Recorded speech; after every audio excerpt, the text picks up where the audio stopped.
Welcome to today's Explainer. Today, we're literally packing our linguistic bags to look at how we talk about travel and future plans in Spanish.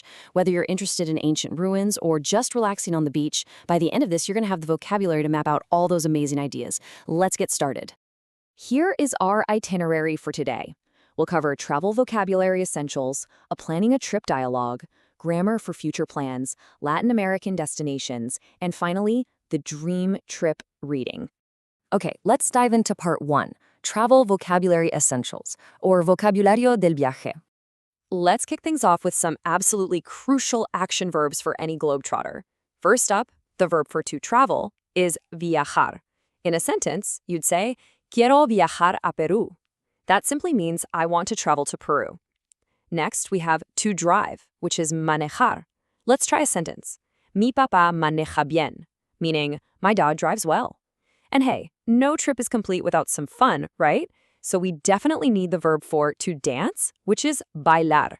In a sentence, you could say, Me gusta bailar salsa, which translates to, I like to dance salsa. Moving right along to section 2, planning a trip dialogue, or planeando un viaje. Now that we've got our core verbs down, let's eavesdrop on a conversation between two friends, Sofia and Diego, who are trying to figure out their next vacation.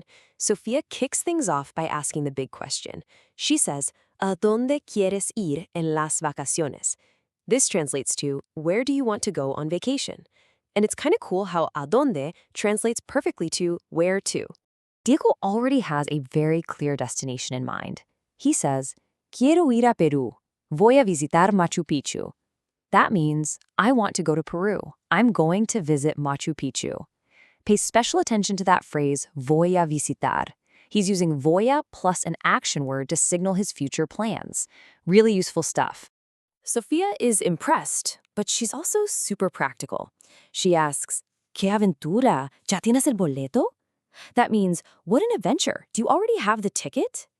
Make a mental note of that word, boleto, for ticket. Diego shoots back, Sí, y tengo la reservación del hotel. Yes, and I have the hotel reservation. Sofia then drops some incredibly important travel advice using negative commands.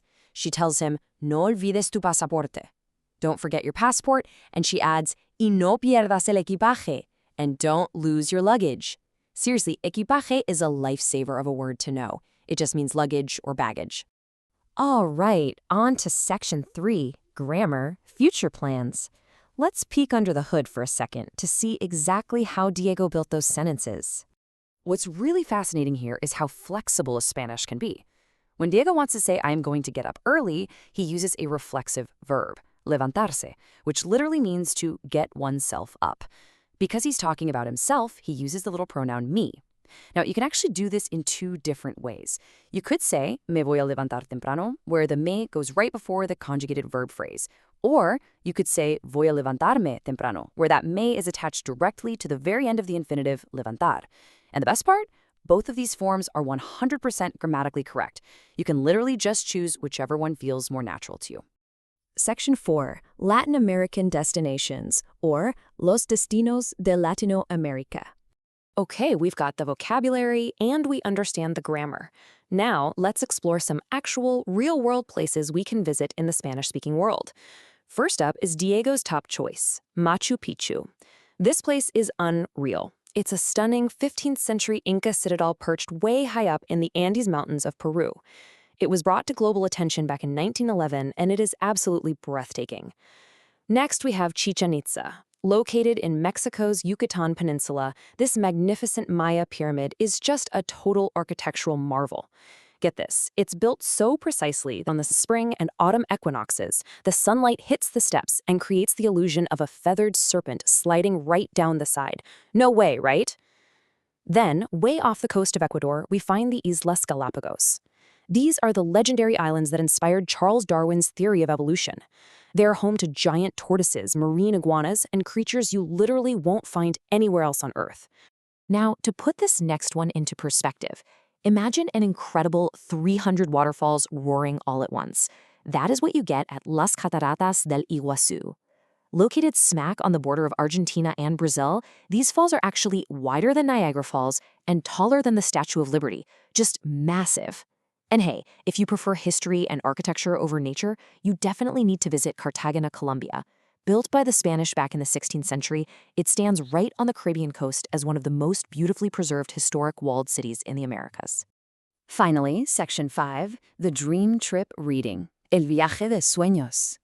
Let's see how all of this builds together into a short passage.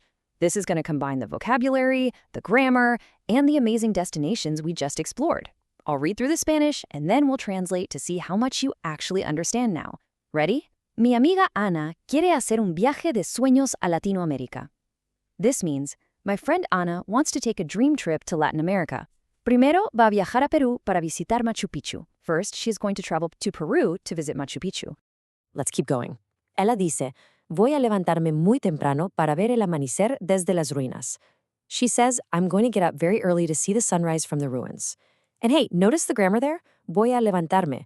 The me is attached right to the end of the action word, exactly like we saw earlier. Before she leaves, her mom gives her some super helpful advice using those negative commands we talked about. No olvides el pasaporte. Don't forget your passport. No pierdas el equipaje. Don't lose your luggage. No salgas sin el mapa del recorrido. Don't leave without the tour map. And to wrap up the reading, Ana también va a visitar las Islas Galápagos. Ana is also going to visit the Galapagos Islands. Va a ser una aventura increíble. It's going to be an incredible adventure. Wow, we have really covered a lot of ground today in this explainer. From learning new verbs and future tense grammar to exploring some of the absolute most stunning locations on the planet. So to wrap things up, I want to leave you with one final question to think about. ¿Cuál destino te gusta más? Which destination do you like most? Keep exploring, keep practicing, and I'll see you on our next explainer.